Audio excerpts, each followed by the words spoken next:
history was made on the offensive side of the ball in New Orleans Sunday. Drew Brees and Eli Manning combined for a single-game record, 13 pass TDs, and combined for 101 points, basketball score, tied for the third most points by both teams in NFL history. Stephen A., what was your takeaway from that ridiculous shootout? Honestly speaking, my takeaway from the game, the first thing that came to my mind was both defensive coordinators should be forced to fly commercial home. They shouldn't be allowed. I thought you were going to say they should be fired. No, because, I mean, obviously they ain't giving up 52 every week or 49 every week. But both defensive coordinators, Spagnuolo and, of course, Rob Ryan, should not even have been allowed. In Spagnuolo's case, don't even get on a team plane. In Rob Ryan's case, you know what? Just make him walk home. I mean, it's like literally, you literally owe your owners a check for this week, you know, because you clearly didn't show up on the job unless you apply for vacation and you tap it onto your vacation. You did nothing. There was no defense. I mean, the Giants' defense yesterday was so embarrassing. I mean, how many times did Drew Brees throw a touchdown? I know he had 7 touchdown passes, but how many times did he throw a touchdown pass? And you literally saw the Giants' defense looking around at one another like, what happened? You were supposed to be there. You were supposed to be. I mean, it's almost like they didn't show up to work. They just showed up in New Orleans for a game. And then the next thing you know, this kind of stuff happens. Of course, Drew Brees was sensational. Eli Manning showed up. Odell Beckham Jr. had a 100-yard-plus game. He showed up. We see what was happening here. But there was literally no defense. It looked like a Big 12 game for crying out loud. No defense whatsoever. And by the way, Tom Coughlin should be ashamed of himself, too. This man has a defensive background. This man has credentials. He's a 2-time Super Bowl champion. And talk about the identity of the New York Giants. When they won Super Bowls, it was all about their defense. With Parcells, with Tom Coughlin, okay? Led by Strahan or Justin Tucker or these boys. It didn't matter. You saw a defense. Never in my wildest dreams did I think we'd see a big blue team that was so god-awful defensively. I don't care who's hurt. I'm not even going into all those semantics. How could you look that bad? They were atrocious to the point where it doesn't even make sense to me to talk about a Drew Brees or to talk about an Eli Manning because it really, really, really doesn't matter. This Giants team that I saw ain't winning the NFC East. It's not happening. You got to be able to play defense. It's now, to me, after yesterday's performance, it's back to being about Dallas and Philadelphia, more so Philadelphia than Dallas for obvious reasons, which we'll get into a little bit later. But in the end, the Giants, I don't care about their 4-4 record. I don't care about the fact that they're in first place. You can't play defense like that and win. That was just embarrassing. That's all I took from it. I just sat up there and watched. It's like, this is not an NFL game. And if it were college, you're excited about it. But there's something about it being an NFL game that just turned you off. That you looked at the NFL and you literally said to yourself, these are supposed to be professionals.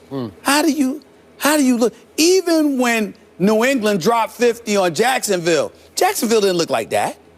You know, you just got methodically picked apart by a clearly superior team.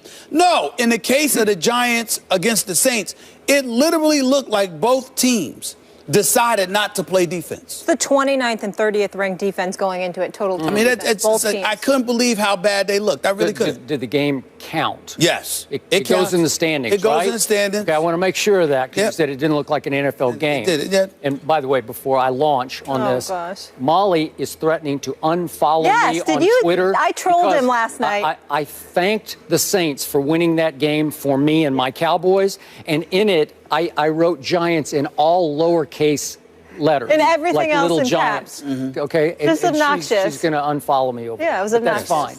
Okay, here's my takeaway.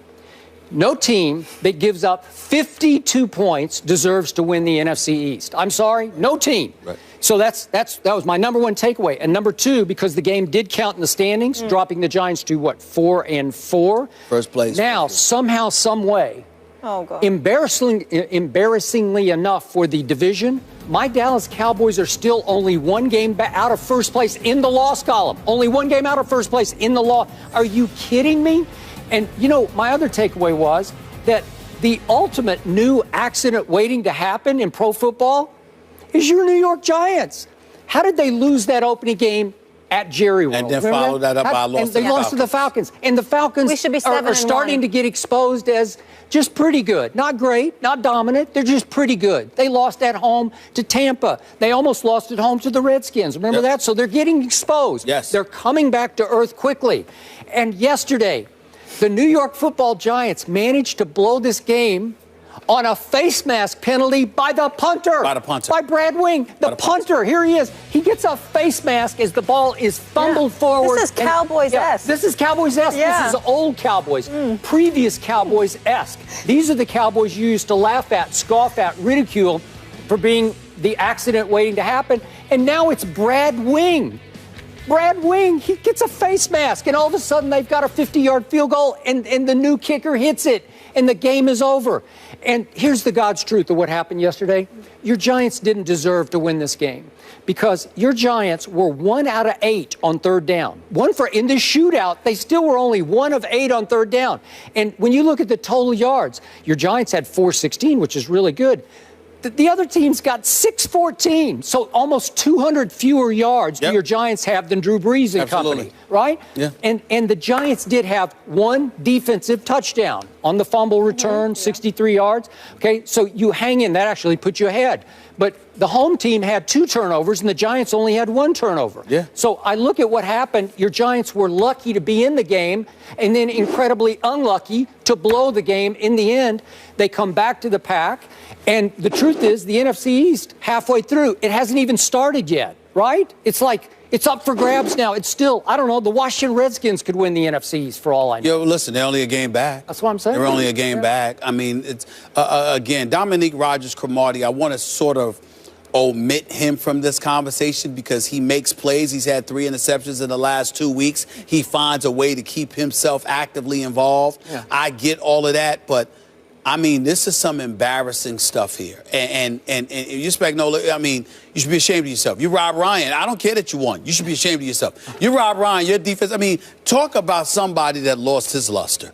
I mean, think about it. Once upon a time, we just sat there and said if he lost some weight and got a haircut, we you know what, he could be a head coach. He could be a head coach. Gotta look the part. Gotta show up to work like a professional. Get a haircut. Go to a salon, or in his case, a salon, not a barbershop, and just get the haircut.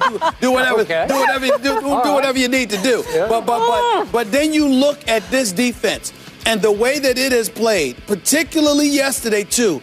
Just no excuse whatsoever. And the Giants didn't even run the football. Everything was with their passing attack.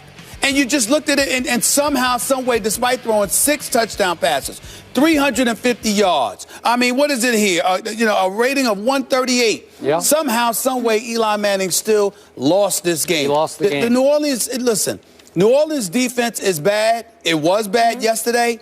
But the Giants were so embarrassing because, again, at least when New Orleans got beat, there was somebody in the vicinity. Yep. I mean, you look at the Giants, it was like, literally, who was it that scored the 1 touchdown where he's just strolling in? When he just strolling.